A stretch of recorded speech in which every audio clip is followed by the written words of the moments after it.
On the turns and spins, when we're first teaching a horse how to do this,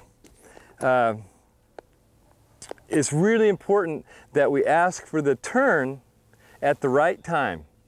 And we basically, as far as the spins are concerned, we want the horse to keep the front end on the ground and cross the front legs over. And if you ask for the turn or the spin at the wrong time, the horse is physically unable to do that. You'll actually cause the horse to hit itself, to smack its front legs together. So this timing is critical, and I'm going to show you how to do it. But first I should probably explain there's two types of spins. One is a trot and spin, where the horse will plant its pivot foot and bring the front end around, and it'll be in a trotting gait in front. You'll see the front end come around 1, 2, 1, 2, 1, 2.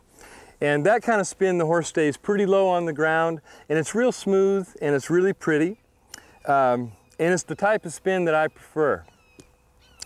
But the other type of spin that you can teach your horse is the loping spin, where again he's planting the pivot foot, but his front end is in a loping gait, in a cantering gait as it comes around, and he's actually got the pivot foot planted and he's kind of loping in front. And that kind of spin is just as fast, but it's a little more elevated, and in my opinion it doesn't look quite as pretty. It's not quite as finesse. But either way is fine. It's whatever you prefer. Right now in the quarter horse shows and most of the open reinings, they like to see the horse trotting that spin. But because I really like the trot and spin, that's what we're going to concentrate on here. Okay, when I'm first starting to teach this, all I really want to do is walk a circle. And I want the outside front leg to reach forward and cross over the inside leg. So the action is, here's the inside leg, we're going to go to the left. So the left leg comes forward and touches down. The outside front leg comes forward, reaches in front of it and crosses over in front of it, and then pushes off. And we just have the type of action where it's step, cross, step, cross, step, cross. And that makes for that nice, pretty spin with the front end on the ground.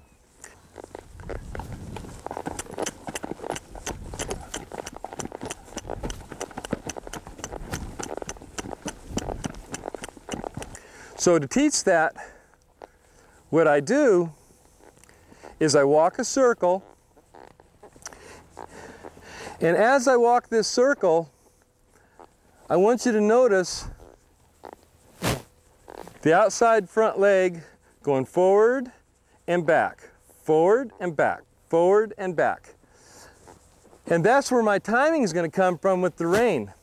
I'm actually going to ask the horse to turn when the outside front leg is back and on the way forward, okay? So they're walking, here we're going to the left, so the inside leg is walking, the outside leg is going forward and back. When the outside leg reaches its farthest point back, in a split second it's going to be going forward. So as soon as I feel the split second, I feel the outside front leg start to go forward, that's when I use my reins and ask for the turn, okay? And that allows the horse to step farther. The leg's already in motion on the way forward. It can step farther and cross over. If I ask for the turn when the outside front leg is on the way back, what's going to happen is the horse is going to want to obey the rein. It's going to want to move off the rein, but now the leg's moving back. Here I've used the rein and asked it to turn. It moves off the rein and it's going to cross under and hit itself, and you'll get a real hopping action in the turnaround. Matter of fact, if you're turning your horses around, whether it's spinning or half turns, and they're coming up off the ground or they're hopping, the front end's hopping, chances are you're asking for the turn at the wrong time, and that you're forcing that horse to cross under and hit itself, okay? So as I'm riding,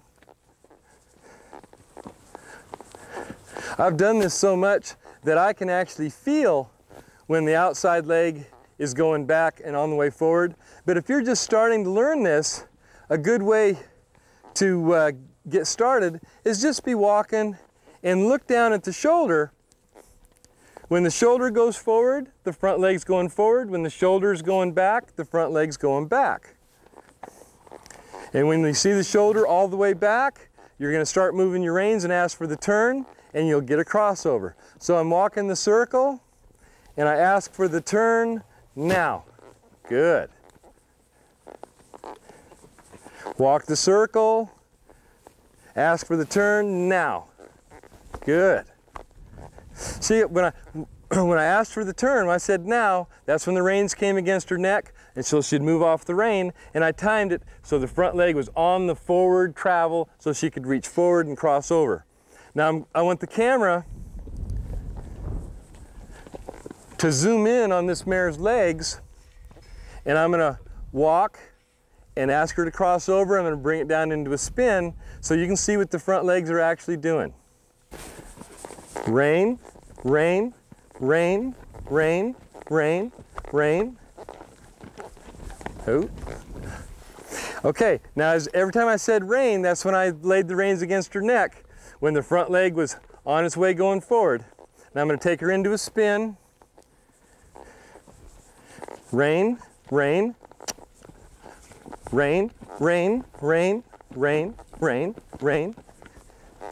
Okay, I hope that explains, gets a clear picture in your head of when you should use the reins. It takes a little bit of practice for it to become second nature, but it's really critical that you use your reins at the right time so the horse can actually physically do what you want it to do, you know, so that he can actually reach forward and cross over instead of crossing under and hitting himself.